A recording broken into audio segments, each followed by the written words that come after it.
ओम शांति। आज बाबा के 7 फरवरी 2021 की अव्यक्त वाणी है।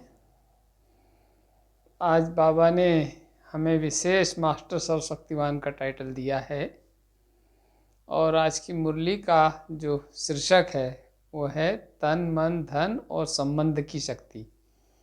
तो तन मन धन और संबंध की शक्ति पर बाबा की आज की मुरली चली है।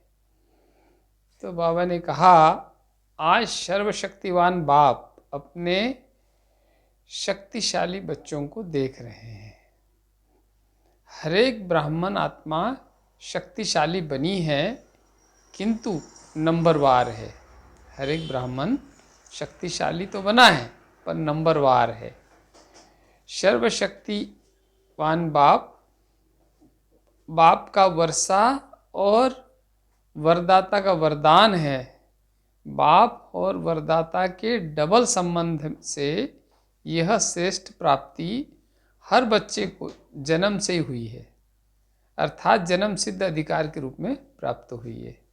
तो जैसे ही बाबा के बच्चे बने हैं, ज्ञानी जीवन प्रारंभ हुआ, तब से ही ये वरदान मिलता है कि सदा शक्तिशाली भव, सदा सफलता मूर्त भव, पवित्र भव के ये वरदान जन्म से ही, ब्राह्मण जन्म होते ही मिल जाते हैं।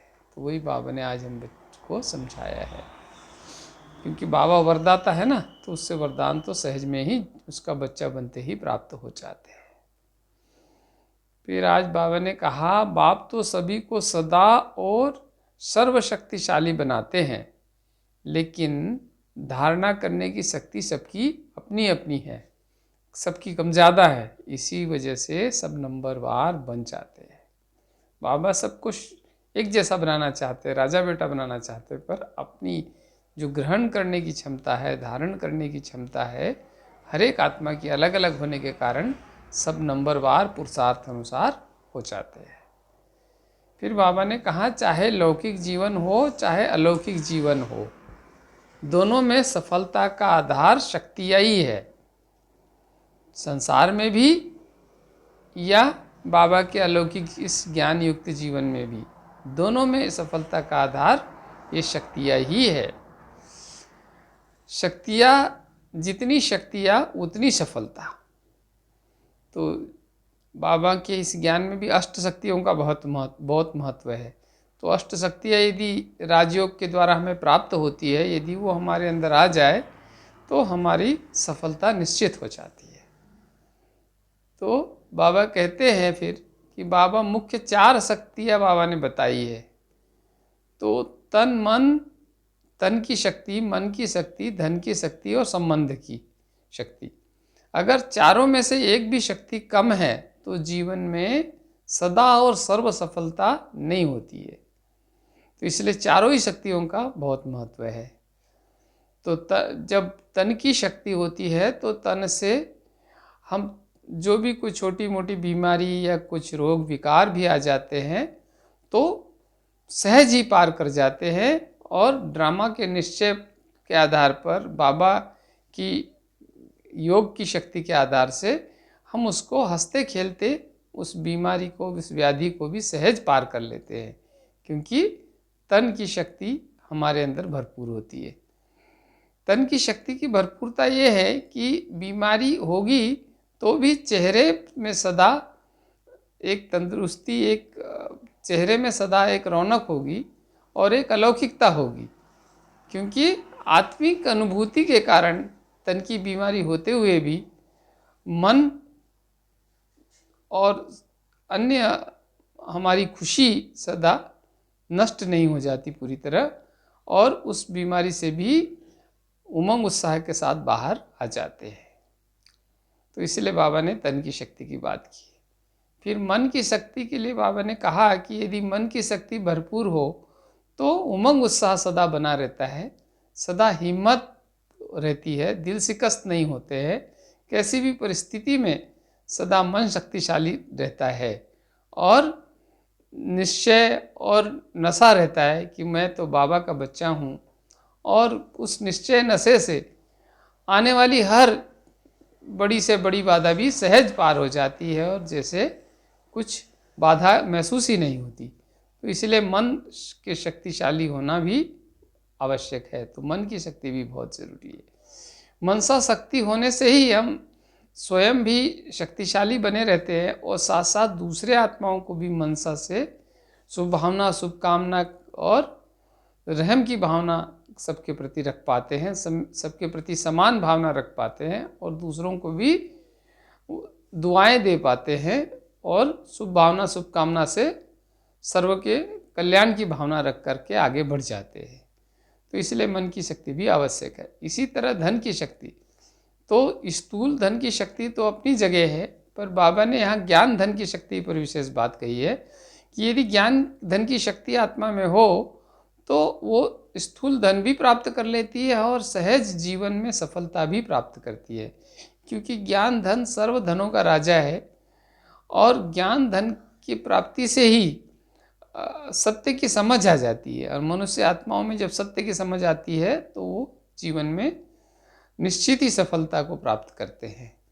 परमात्मा की अनुभूति जो ज्ञान के द्वारा हमें प्राप्त होती है और ज्ञान के द्वारा ही हम जो स्मृति होती है उसके आधार से ही हम योग लगाते हैं, तो उससे फिर हम आत्मा सहज ही संतुष्टता का अनुभव करते हैं और सफलता सिद्धि के रूप में प्राप्त हो जाती है।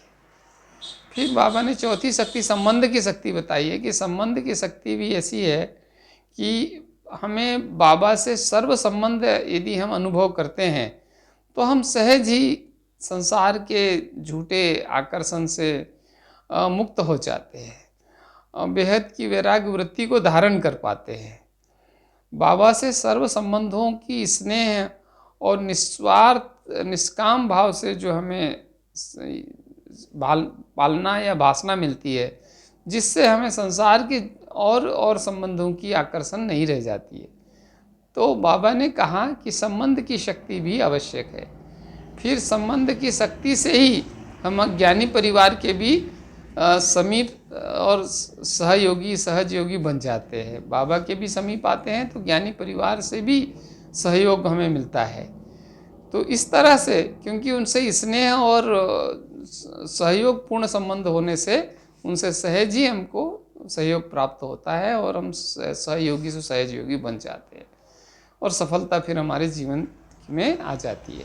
तो इस तरह से इन चारों शक्तियों का ही जीवन में महत्व है। यदि ये जीवन में हो तो सदा और सर्व समय सर्वकाल की सफलता हमें प्राप्त हो जाती है। तो बाप द्वारा, फिर बाबा ने कहा, बाप द्वारा तुम्हें जो सर्व शक्तियाँ प्राप्त है उन्हें जैसी परिस्थिति, जैसा समय और जिस विधि से आप चाहो कार्य में लगाना चाहो लगा सकते हो। तो ये आपके ऊपर है, चाहो वैसे रूप में यूज कर सकते हो। फिर जैसे अभी अभी शीतलता के रूप में, जल जैसी शीतलता के रूप में भी इस्तेमाल कर सकते हैं, तो अभी अभी जैसे आग जैसी एकदम तीव्र जलाने वाले रूप में भी यूज़ कर सकते हैं। यह दवाई का भी काम कर सकती है और यही शक्तिशाली काढ़ा अर्थात माजून का भी काम कर सकती है। तो ये शक्तियों को जैसे समय, जैसी परिस्थिति, जैसी बात हो वैसे हम इसको उपयोग कर सकते हैं यदि हमारे अंदर ये शक्तियाँ हो तो।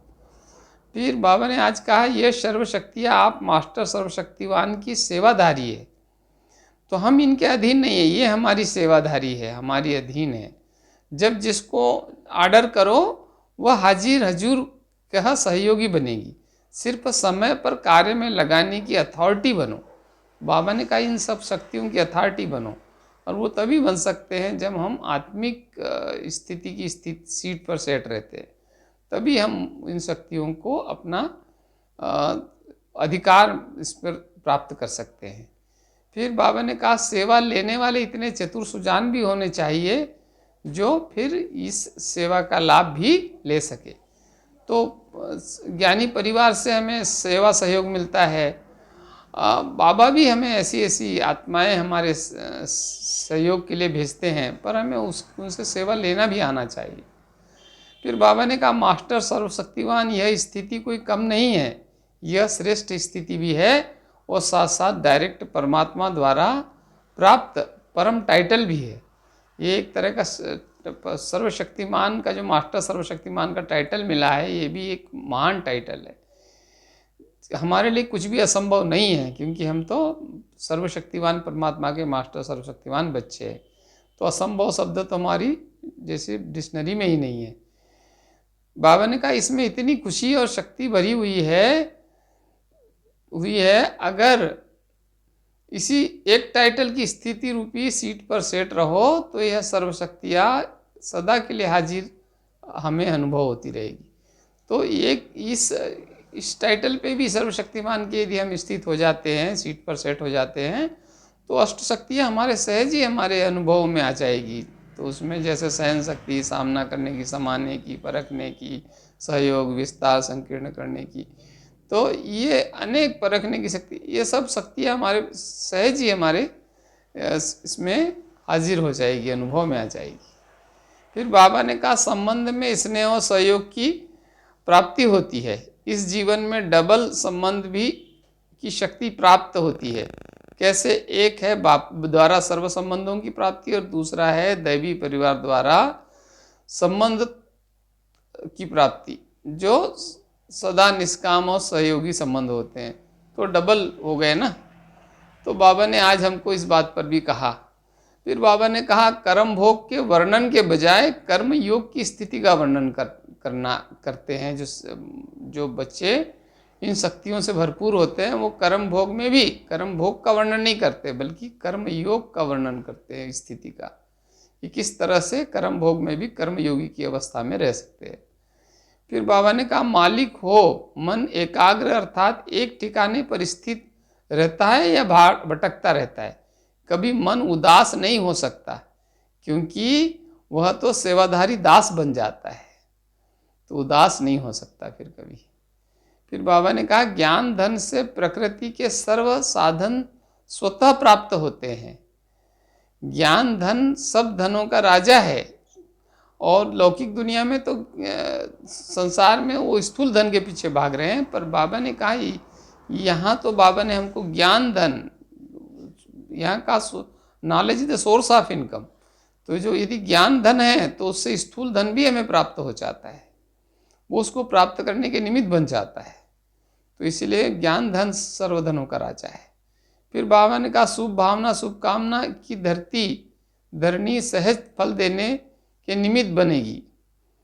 तो शुभ भावना शुभकामना की यदि धरनी तैयार करते हैं तो उससे सहज ही हमें उसकी सफलता का फल हमें प्राप्त हो जाता है। फिर बाबा ने कहा सर्व के सहयोग से सफलता होगी, तो उसी के लिए फिर वह सर्व के सहयोग से सुखमय संसार का भी कार्यक्रम चलाया हुआ था, तो उसके बारे में भी फिर बाबा ने आज बताया। फिर बाबा ने आज कहा विशेष वरदान में स्वयं के आराम का भी त्याग कर सेवा करने वाले सदा संतुष्ट सदा हर्षित भव। तो सेवा करने के लिए बाबा ने विशेष गहराई से समझाया कि स्वयं का आराम, यदि हम आराम पसंद बनेंगे तो फिर सच्चे सेवाधारी नहीं बन सकते। इसलिए स्वयं के आराम को भी त्याग करना होगा, तभी सच्चे सेवाधारी बन सदा संतुष्ट और सदा हर्षित बन सकते हैं। तो फिर बाबा ने उसका विस्तार बताया कि सेवाधारी अर्थात दिन रात आराम का त्याग करके भी सेवा में ही आराम महसूस करते हैं। उसके संबंध संपर्क में रहने वाली समीपता का अनुभव करते हैं, जैसे शीतलता व शक्ति और शांति के झरने के नीचे बैठे हैं, ऐसा अनुभव करते हैं। श्रेष्ठ चरित्रवान सेवाधारी कामधेनु बन सदा सर्व की मनोकामनाएं पूर्ण कर देते हैं। ऐसे सेवाधारी को सदा हर्षित और सदा संतुष्ट रहने का वरदान स्वतः ही प्राप्त हो जाता है। फिर बाबा ने आज स्लोगन में बताया कि ज्ञान स्वरूप बनना है तो हर समय स्टडी पर अटेंशन रखो, बाप और पढ़ाई से समान प्यार हो।